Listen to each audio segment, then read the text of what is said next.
यह Bible in one year का हिंदी प्रकरण है। 288वां दिन। सही चीज करें। मार्टिन लूथर किंग ने कहा, कुछ स्थिति में कायर प्रश्न पूछते हैं, क्या यह सुरक्षित है?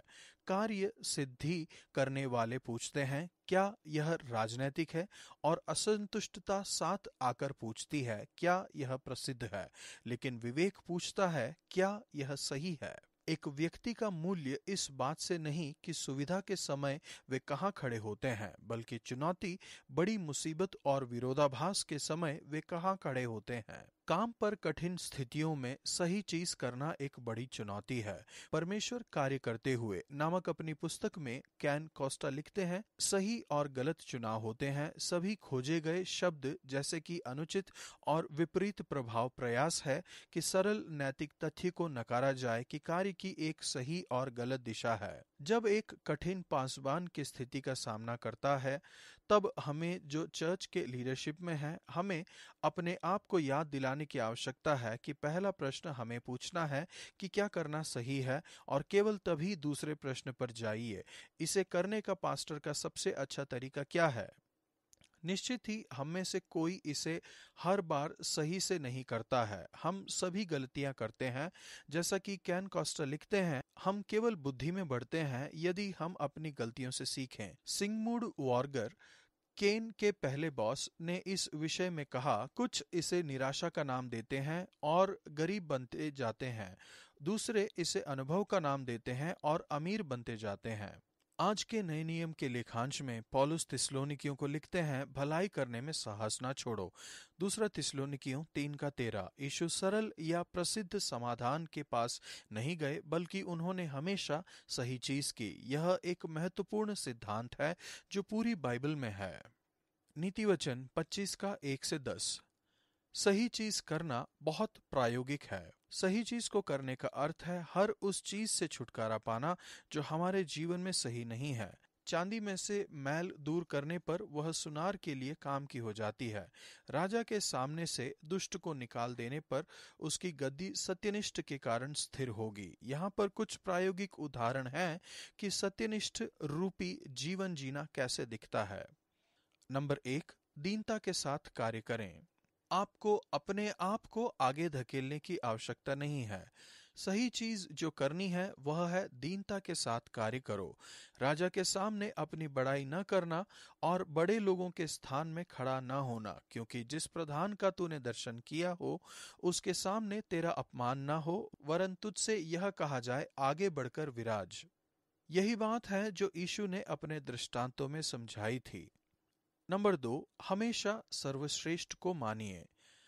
झगड़ा करने में जल्दी ना करना, नहीं तो अंत में जब तेरा पड़ोसी तेरा मुंह काला करे तब तू क्या कर सकेगा। यदि आपको न्यायालय में जाना पड़े तो हमेशा सही चीज करें और कहें, अपने पड़ोसी के साथ वाद विवाद एकांत में करना और पराये का भेद न खोलना। परमेश्वर हमारी सहायता कीजिए कि हमारे चर्च समुदाय में हमारे हृदय से मैल हटाएं और दूसरे के प्रति दीनता से कार्य करें और हमेशा सही चीज करें। नया नियम। दूसरा थिस्सलुनीकियों 3:1-18।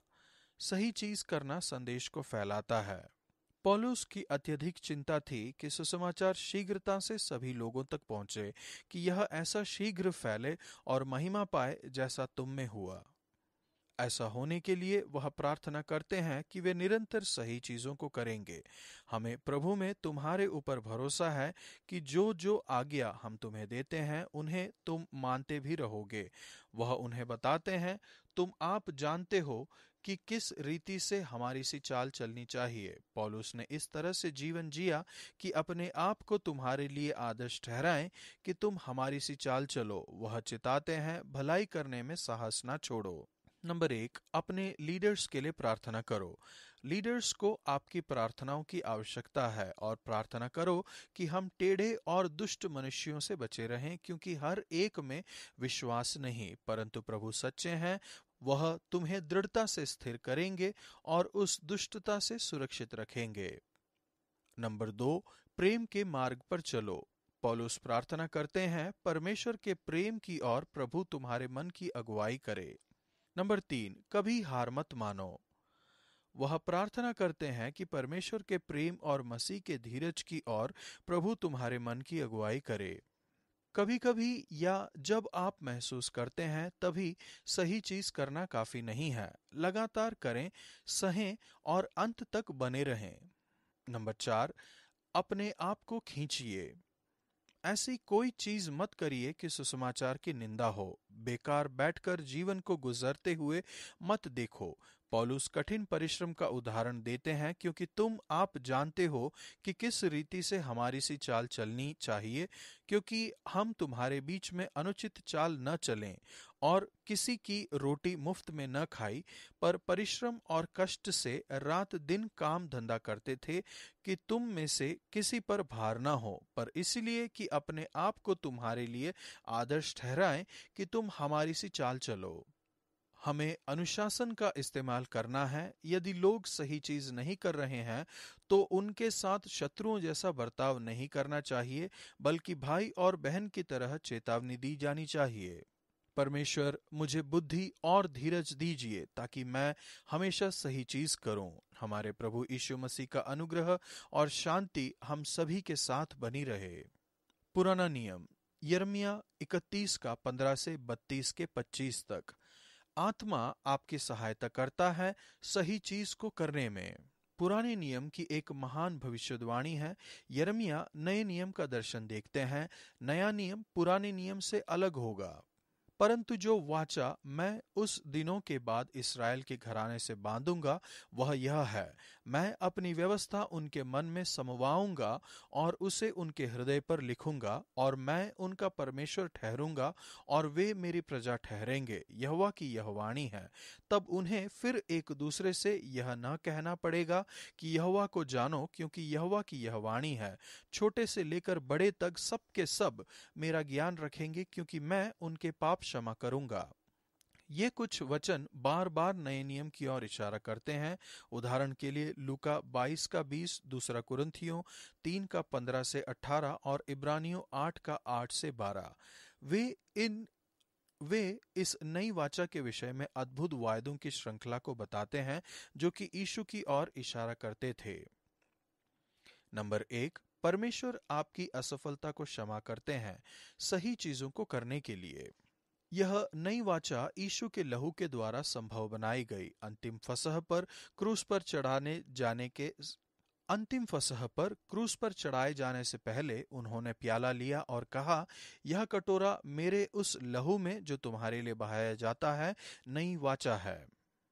परमेश्वर और मनुष्य के बीच में नई वाचा जिसके बारे में यिर्मयाह बात की थी, यह आपको परमेश्वर के साथ सही संबंध में रहने के लिए सक्षम करता है।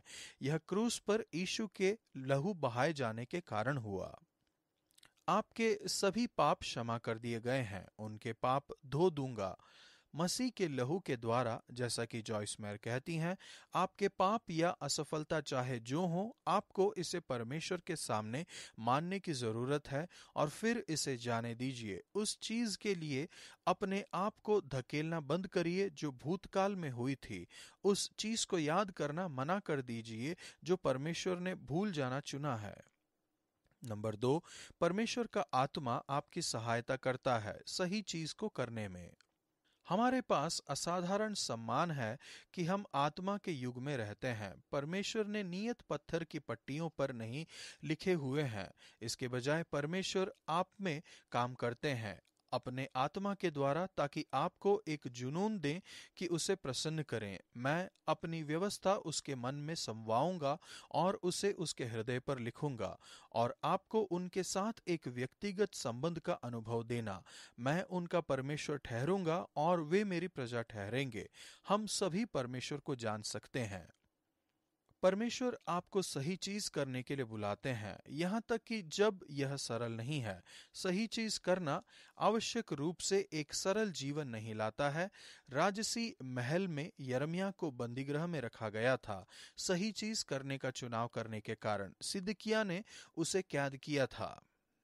हम दूसरा उदाहरण देखते हैं कि यिर्मयाह परिस्थितियों के बावजूद सही चीज करते हैं। परमेश्वर उन्हें एक खेत खरीदने के लिए कहते हैं, इस तथ्य के बावजूद कि बेबीलोनी यरूशलेम पर जय पाने वाले थे। खेत अपने आप में व्यर्थ बन जाएगा, लेकिन यिर्मयाह पैसे के विषय में चिंतित नहीं थे। सही चीज करना सफलता की संभावनाओं से अधिक महत्वपूर्ण है। सही चीज करने में यिर्मयाह की आज्ञाकारिता को हमेशा याद किया जाता है। मत्ती के सुसमाचार में हम पढ़ते हैं कि उस पैसे से कुम्हार के खेत का खरीदा जाना जो यीशु को पकड़वाने के लिए यहूदा को दिया गया था, यह यिर्मयाह की भविष्यवाणी की परिपूर्णता थी। परमेश्वर मेरी सहायता कीजिए कि परिस्थितियों के बावजूद सही चीज करूं। आपका धन्यवाद कि भूतकाल को भूला दिया गया है और क्षमा कर दिया गया है। आपका धन्यवाद कि मैं आपको जान सकता हूं। आपका धन्यवाद कि आपने मेरे हृदय में अपना आत्मा रखा है। आज और भविष्य में सही चीज करने के लिए मुझे मार्गदर्शित कीजिए। यिर्मयाह 31:34। क्योंकि मैं उनकी दृष्टता क्षमा करूंगा और उनके पाप को स्मरण न करूंगा। ऐसा नहीं कि परमेश्वर की याददाश्त कमज़ोर है मेरी तरह, लेकिन परमेश्वर हमारे पाप को भूल जाना चुनते हैं जब हम उनके सामने इसे मान लेते हैं और क्षमा मांग लेते हैं। शत्रु हमें उनकी याद दिलाने की कोशिश करता है, लेकिन हमने भी उन्हें भूल जाना चुना है और दूसरों के पाप को भी भूल जाना चुना है। आज का वचन, और तुम हे भाइयों भलाई करने में हियाव ना छोड़ो। 2 थिस्सलुनीकियों 3:13।